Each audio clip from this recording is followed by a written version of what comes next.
Welcome to This Explainer.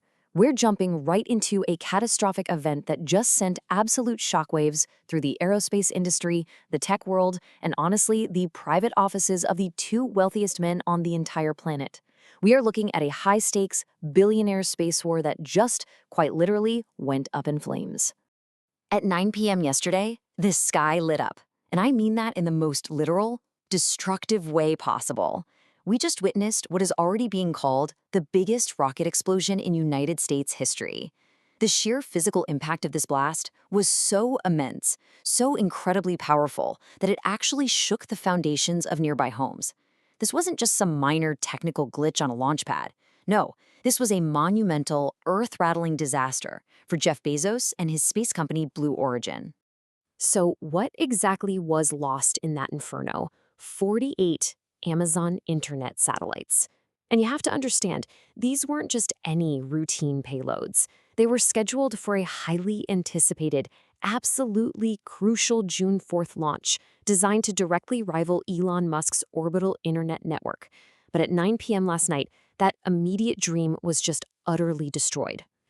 And of course, as the video of this catastrophic explosion went incredibly viral online, the exact man Bezos was trying to catch weighed in. Elon Musk posted a comment that just perfectly captures his style, right? It was slightly mocking, yet sympathetic to the brutally unforgiving nature of aerospace engineering. He simply wrote, "Most unfortunate, rockets are hard." To truly understand the gravity of Musk's tweet and the sheer scale of Bezos' failure here, we really need to look at the broader battlefield. Section 1. The space race, Goliath versus Goliath. You know, while SpaceX gets most of the modern headlines, it's easy to forget that Jeff Bezos actually founded Blue Origin 25 years ago. That is well before Elon Musk began his own journey. But as we're seeing, starting first definitely doesn't mean staying ahead. On one side right now, you have Blue Origin dealing with the incredibly messy fallout of 48 completely destroyed satellites. On the other side, Elon Musk's Starlink boasts a dominant, actively working orbital fleet of over 7,000 satellites. The crucial takeaway here is just the sheer, staggering scale of Elon Musk's current market lead. Starlink is not just some cool futuristic concept anymore, it's a fully operational juggernaut. Those 7,000-plus active satellites are currently blanketing the globe, providing internet access to over 100 countries. And financially, it's already crossed a mind-blowing $11 billion in revenue. That is the absolute Goliath that Jeff Bezos is trying to unseat. Which brings us to the real why behind all of this. Section 2, the secret AWS master plan. You might be wondering, why is Jeff Bezos so determined to fight this incredibly expensive, incredibly risky war in the stars?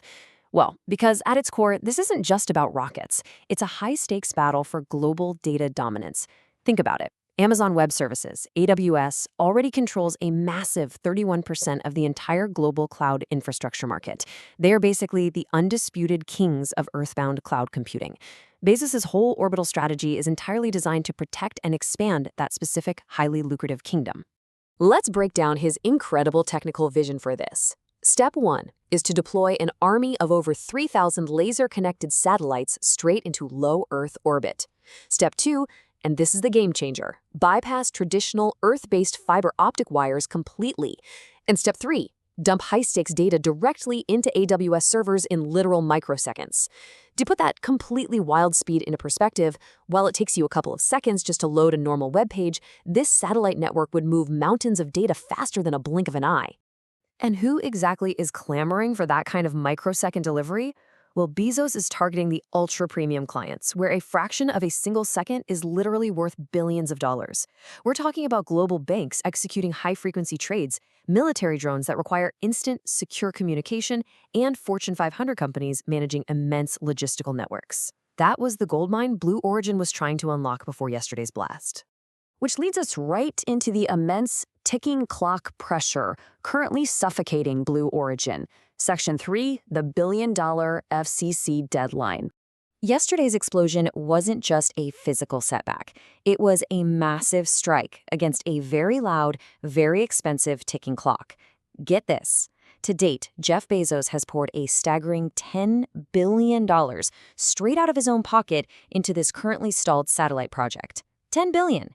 And with his rockets literally exploding on the launch pad, that massive investment is suddenly looking incredibly precarious. But here is exactly why the tension is so suffocating right now. Blue Origin was founded 25 years ago, yet after yesterday's massive explosion, they are staring down a terrifying brick wall, and that wall is the year 2029. The Federal Communications Commission, the FCC, has given Amazon a strict, totally unforgiving deadline. If Bezos doesn't have over 3,000 of these satellites actively orbiting the Earth by 2029, his operating license is permanently canceled. Just like that, game over. And the crazy thing is, we're already seeing the immediate collateral damage from this disaster. Just days ago, NASA awarded Blue Origin a crucial $18 million contract. Well, as of today, because of this massive explosion, that NASA contract is completely frozen.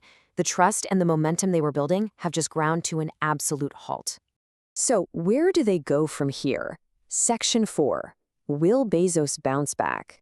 Is this catastrophic, foundation-shaking failure the end of the line for Amazon's space ambitions? Well, Jeff Bezos made his stance perfectly clear.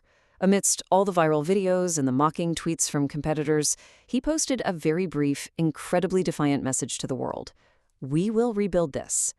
It's a clear statement, signaling that his checkbook and his ambition are absolutely not closing anytime soon.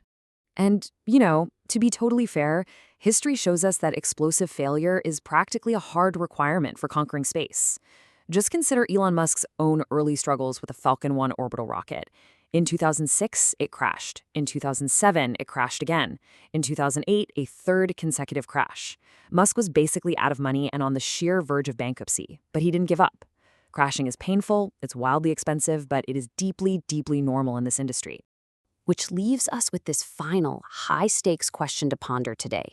Can Jeff Bezos successfully rebuild his shattered fleet, overcome this monumental setback, and somehow beat that brutal 2029 FCC countdown clock?